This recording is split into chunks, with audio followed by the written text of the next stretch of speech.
Olá, meus amores, tudo bem? Sejam muito bem-vindos ao vídeo Por que você não deve usar Lugol. Essa é uma pergunta que eu recebo muito nas redes sociais e eu respondi na live que eu fiz uma aula aberta sobre a tireoide.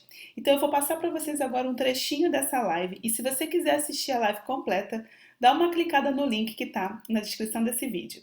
Então, vamos à resposta. A gente vai começar a falar um pouquinho sobre iodo, porque iodo é uma coisa que vocês têm muita dúvida. Eu recebo muitas perguntas de vocês, tá? A gente vai, Renata, eu sei que você entrou agora, a gente já vai responder as perguntas, tá bom? Então vamos falar um pouquinho aqui do iodo, tá? Lembrar que o nosso corpo, ele utiliza cerca de 1 miligrama de iodo por semana, que dá mais ou menos 50 miligramas por ano.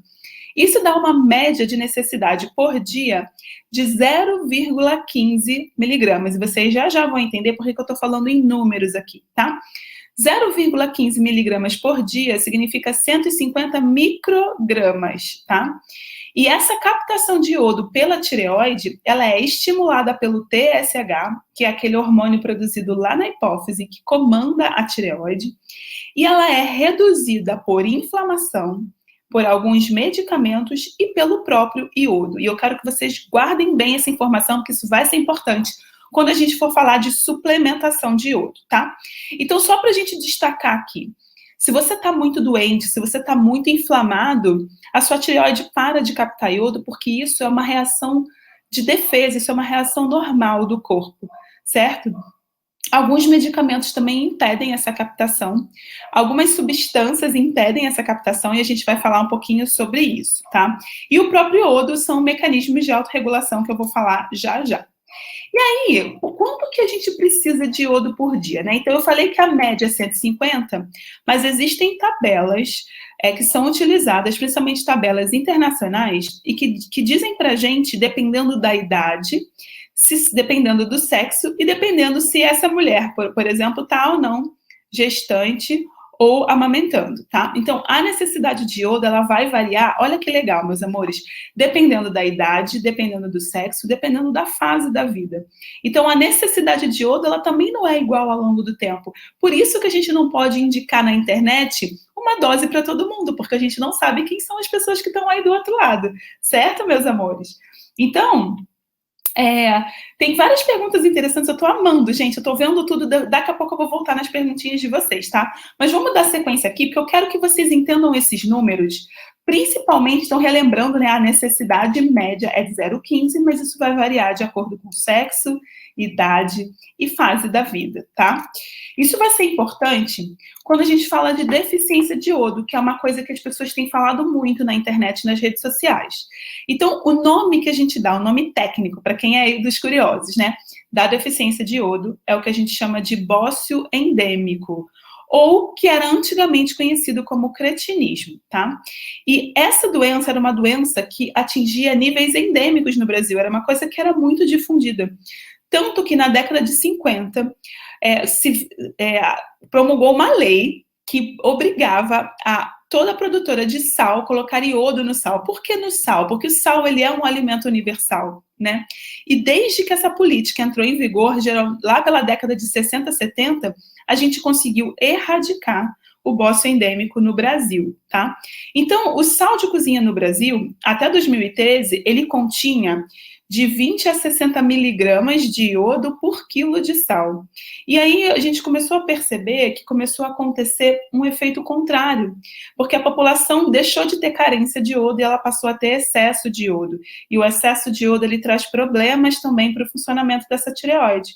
Então, a partir de 2013, teve uma resolução da Anvisa que reduziu para uma concentração mais baixa de iodo no sal, e vocês já vão entender o porquê. De 15 a 45 miligramas de iodo por quilo de sal, tá? E aí, meus amores, vamos olhar para os números, né? O sal de cozinha. A Organização Mundial de Saúde recomenda que a gente consuma, no máximo, 5 gramas por dia de sal, né?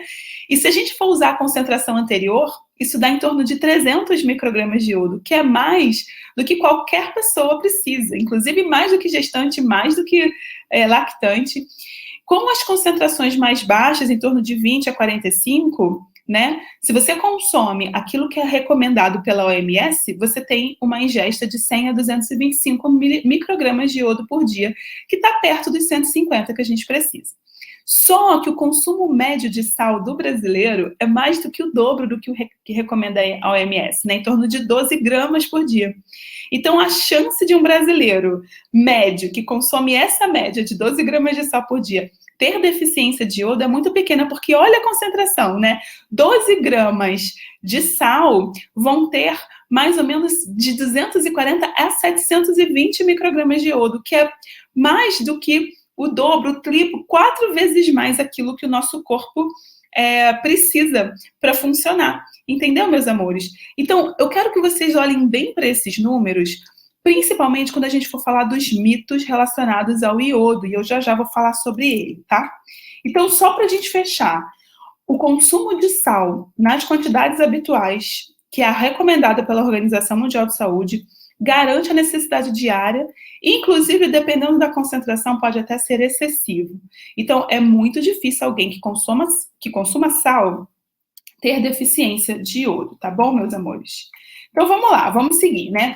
Vamos começar a desfazer os mitos, porque, na verdade, são essas as perguntas que eu mais recebo de vocês em todos os vídeos que eu fiz aqui sobre tireoide no canal, tá bom? Vamos continuar. Mito número 2. Vamos falar do Lugol. Esse, meus amores, é o campeão de perguntas que eu recebo de vocês, tanto no Instagram, tanto aqui no YouTube, tanto até no consultório dos meus alunos. Então, o Lugol, ele tá muito na moda. E vocês vão entender por que o Lugol não faz bem à saúde. E agora, vocês vão entender por que eu falei tanto de iodo e por que eu trouxe todos esses números para vocês, tá? Então, vamos falar do Lugol. O Lugol é uma solução de iodo a 5%, na verdade, o iodeto de potássio, tá? E cada gota de Lugol vai ter em torno de 2.500 microgramas de iodo.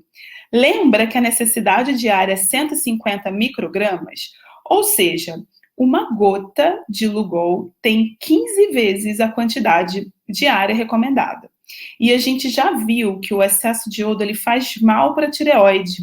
E agora eu vou explicar o porquê de um ponto de vista um pouquinho mais profundo para quem estiver aqui e for da área da saúde e para os curiosos que gostam de aprofundar nas questões, tá? Então, vamos falar o seguinte. Existe um efeito chamado Wolff-Chaikoff, ele foi descrito por esses dois pesquisadores, que significa o seguinte: sempre que você tem a administração de doses muito altas de iodo, como, por exemplo, uma gota de Lugol, isso vai inibir o funcionamento da tireoide. Isso vai fazer com que a tireoide fique tão saturada de iodo que ela simplesmente para de funcionar, tá?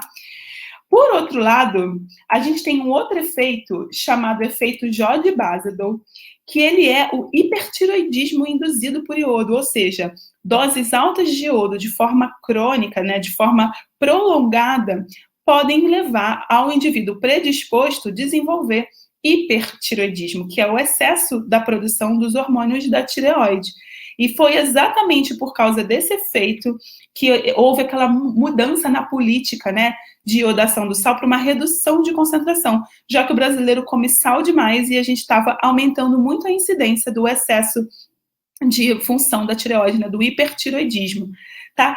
E isso vai acontecer não só com o uso do Lugol indiscriminado, com o uso de contrastes impredispostos, o uso indiscriminado de polivitamínicos, né, contendo iodo, e o uso de amiodarona, que é um medicamento usado para arritmia do coração, tá? E aí, eu vou falar um pouquinho da amiodarona.